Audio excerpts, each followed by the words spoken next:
ঘন্টার পর ঘন্টা হয়ে গেল, শাহজালাল আন্তর্জাতিক বিমানবন্দরে কার্গো ভিলেজে আগুন লেগেছে।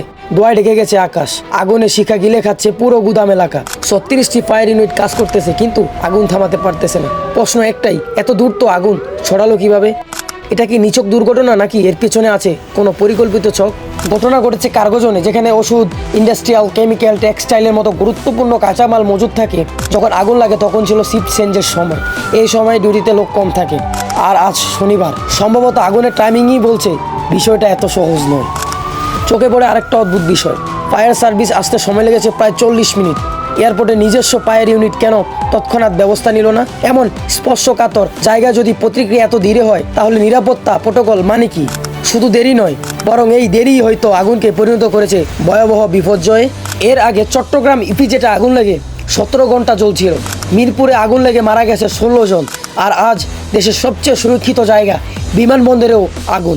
একটা দুটো ঘটনা না, বারবার এমন ঘটনা ঘটে চলছে। এসব কি নিছক কাকতালীয়, নাকি একটা বড় উদ্দেশ্যে কাজ করছে? একটা দেশের অর্থনীতিকে পঙ্গু করতে চাইলে কি করতে হয় জানেন? বিমানবন্দর আর রপ্তানি কারখানাগুলো অচল করে দিতে হয়। এয়ারপোর্টে আগুন মানে শুধু ভবন পুড়ে যাওয়া নয়, মানে দেশের রপ্তানি, ওষুধ, খাদ্য আর শিল্পের প্রাণশক্তি থেমে যাওয়া। হয়তো এখনই আমরা বুঝতে পারছি, এই আগুন শুধু একটা আগুন নয়, এটা একটা বার্তা। চট্টগ্রাম বন্দরে ভারতীয় অপারেটর নিয়োগ নিয়ে বিতর্ক, ট্রেইলার চলাচল স্থবির, রপ্তানির জট, আর তারপর দিনই বিমানবন্দরে আগুন। জিনিসটা মিলাতে কষ্ট হয় না? সবকিছুই যেন এক সুতোয় বাঁধা, যেন কেউ কোথাও বসে সুতো টানছে।